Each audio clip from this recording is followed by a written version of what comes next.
If you know how the world financial system works, you know the game that you're playing. And if you don't know the game and the rules that we're playing by, you're going to get slaughtered. You are going to get slaughtered. So this, just by knowing this, increases your odds just 100-fold of winning. My mission, I've got two companies basically. One does pure education, another one sells gold and silver. We've got a mission to get as much gold and silver into the hands of the middle class as possible before the currency crisis. The other mission is to educate as many as we can worldwide before a new monetary system comes about.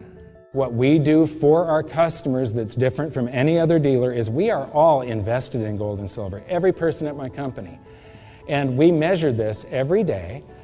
And what we're going to be doing is there's these insider videos that we're releasing, and we will be telling you what we are doing because we plan, as gold and silver are peaking, on trying to ease out near the top of this market.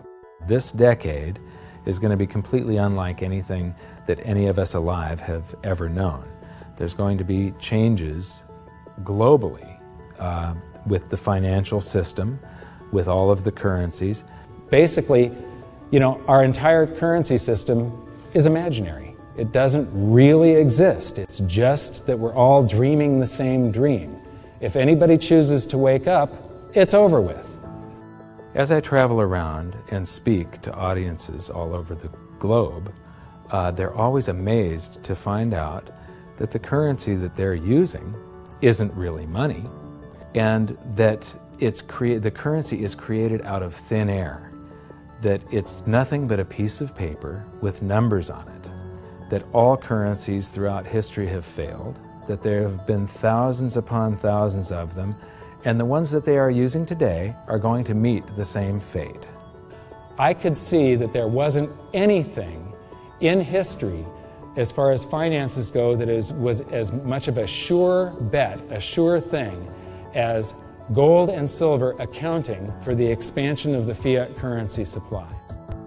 What I see is the same thing repeating that has repeated over and over again throughout history, and there is going to be a massive rush toward gold and silver coming someday in the near future, and when that happens, there is immense gains in purchasing power. How much gold and silver are selling for measured in dollars means absolutely nothing. You can't count on that. There's no price target. There is a purchasing power target, and you have to be measuring gold in terms of real estate, oil, shares of stock. There's a whole bunch of different things that you have to be measuring and watching simultaneously. It's not easy. Things are going to get worse, whether we like it or not. All you can do is play the hand that you're dealt, and it's your choice whether you want the wealth transferred away from you or toward you, and it all hinges on your financial education. I really don't want these bad things to happen. I just think that all the evidence is there that what our leaders have done to the economic system is going to cause these things to happen, and it's inevitable. And I am trying to warn as many people as possible, as quickly as possible. This will be the greatest wealth transfer in the history of mankind. This has happened, but never globally before. This is the first time that it's the entire world. If it's the greatest wealth transfer, that means it is also the greatest opportunity in the history of mankind.